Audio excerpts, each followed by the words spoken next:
you got to hire based off your principles, instead of more about what that person has done. Because when you're looking at resumes, you're seeing a lot of accomplishments. Like, okay, this person may have had a successful campaign, or they've built an amazing logo, but what you've come to find out is that their principles don't match your principles. Mm-hmm.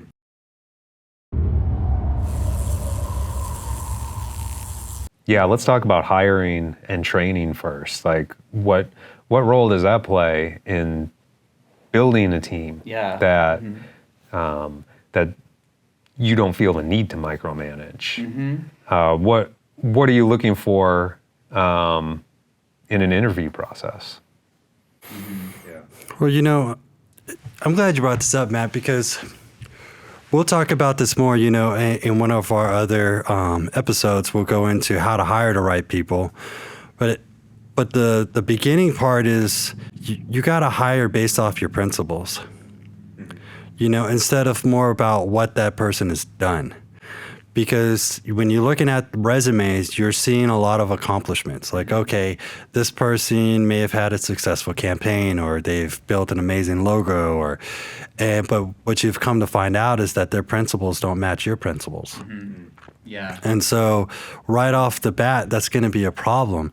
But if you start from that place, your chances of bringing someone on that's more like-minded around the culture it's much higher. It's not saying it's foolproof, but what it's saying is like it's going to reduce the number of employees that you hire that go against your principles.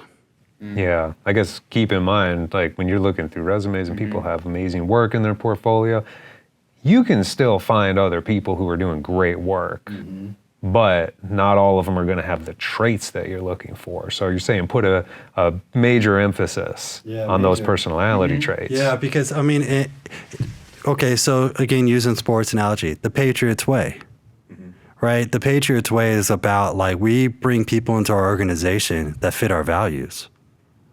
So if you come in here, you might be as talented as Randy Moss. You might be the best receiver that's ever lived, arguably, right? But if this person's not fitting within our core values, they're actually going to bring down our organization. We have to let them go. So, and that method works, right? That's why they're so successful. Hate them or love them. They're successful because they follow this principle. And that's where it all starts. It's the foundation of how they go about picking the players for their organization. It's not based off of your talent, but it's based off of your values. Yeah, we've seen countless stories in sports where players and teams with those intangibles have triumphed over more talented players. I think the 1980 U.S. Olympic hockey team that won in Lake Placid, I think the quote that their coach gave them before the finals or the semifinals or whatever was, "We don't have the talent to win on talent alone, but we have the heart." And so, that's what he was putting the focus on. Well, I feel like maybe the takeaway is hire team players, not rock stars. A rock star might be a diva. You want people who are willing to listen, work together as a team, compensate for their weaknesses. I know that there are times where if we get really good at something, we can have a certain bias where we think that because we're really good at one thing, we're very good at many things. So you'll hire someone, they're really good at graphic design or they're really good at UX design, but because they're so competent in one area, they think that they're really good at everything else. And so that can actually compensate for their weaknesses in a really unhealthy way. What you want is a group of people who are willing to acknowledge, I'm not great at everything. I need to find people with strengths to balance out my strengths. Yeah. Also when we're talking about hiring and then shortly after, you've got the training period. And one thing I was reading it was an article in Fast Company about micromanaging. One way to prevent it, one tactic, which I thought was a really good idea, was if you don't want to be a micromanager later on down the line, then get more involved in training.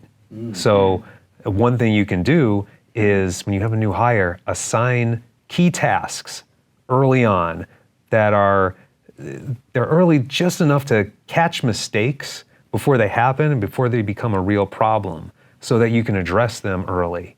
And so that you're teaching that person how to handle those things and prevent big problems, or you need further training, or you need to put them in another role or something, but you're working out those problems really early so that down the line, you can trust them and there's no need to watch them like a hawk later on. So like creating better teaching material for how to do whatever, Whatever your training process is, but also being involved. When you're the leader, it's not just like, hey, I'm just going to come in, make an appearance, nice to meet you, and then later on you're micromanaging. It's be a little more involved early on and figure out those tasks that they can do that are almost like testing grounds, like Nick was talking about before. When someone makes a mistake, you don't necessarily say, well, you're never going to do that again. You use it as a teachable moment. Set up some teachable moments early on so that you're not even worrying about. Oh, okay. Yeah. So it's kind of like you hire someone, a designer, maybe you give them a few projects that are intended for them to potentially fail. It's like, okay, well, this is your training project or series of training projects where it's kind of like clear that you might not knock it out of the park, but that's okay. It's a part of the process. Right. Yeah. Okay. Yeah. This really applies to marketing in a sense, like what you guys are saying. As someone that buys a product, you're being told a certain thing. Then once you become a customer, you have a different experience, right? And it's the same thing with these interviews. Like you're literally doing the same stuff. So if you're doing this in an interview, I promise your product is probably very similar to this. Like there's not much difference. It's like if the experience after I get the product is shitty, then probably your culture is shitty too. Yeah. But the hour is, what it's like? It's like the Range Rover, okay? Beautiful car. Beautiful, beautiful vehicle. I mean, it's not a knock on anybody that gets it, but the reputation, just the reputation of it is a beautiful car, but it's not well made. That you'll have a great experience buying it, but you're not going to have a great experience having it. It costs an arm and a leg to fix. Yes. Starters, and it breaks down a lot. Breaks down a lot. That's the reputation. And that stays with it. It's like it's one of those type of purchases that you're buying based off status. You're not buying it based off of the experience of having that vehicle. And it's one of those like, how loyal will that customer be in the long run? Like if I constantly have to trade in this vehicle because it's a lemon, well, you know what? Forget this. I'm gonna go get a Mercedes. I'm gonna go get a Volvo. I'm gonna go get one of these other luxury vehicles. And that really goes back to business practices and hiring and turnover. Turnover is expensive. It's more expensive to keep hiring people than to keep people. So you want to be focused on retaining your employees. But if you're constantly hiring people and then they come to find out, this guy or this woman is always micromanaging me and I feel like I'm totally smothering my job, I'm just working for approval rather than to do my best, I need to go somewhere else. If you're constantly doing that, you're spending way too much money on turnover. That's a waste. Yeah, well, it's like having products that you have to return. Right? It's like it's so interesting because branding just covers so many things, is it not? It's like, you just think of it like, well, it's how I go to market. It's how I, position my product. But it's also like, well, how do you position the people in your organization? How do you position the experience that they're having? And it's like all of these things goes into our promise that we're making to the consumer, we're making to our employees.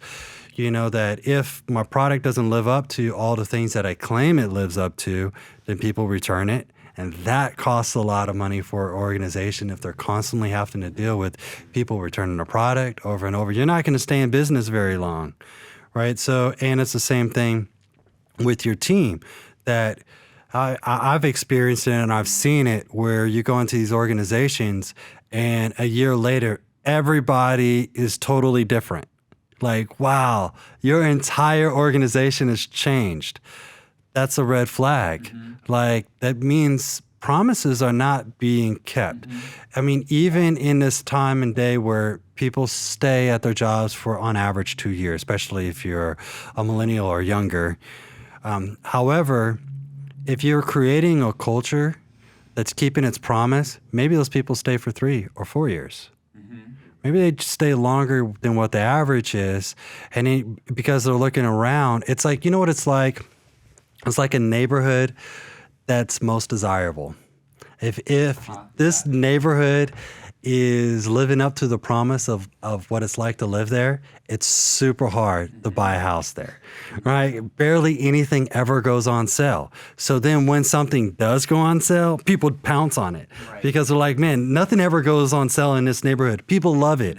People love the community. People love the entire experience of living in this particular neighborhood. It's lived up to all of the marketing. Right, all the promises have been kept, and the value of that neighborhood is consistently going up, which just shows the value of your product.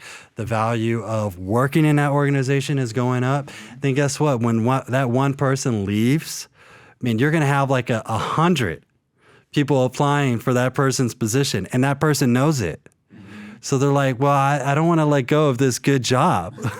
I love it here, and I know if I leave, there's going to be 1,000 people looking to apply for this position because it's so coveted. You know? And then whoever's hiring, they get the pick of the litter. They get to be a lot choosier when there's tons of applicants and they're all high level.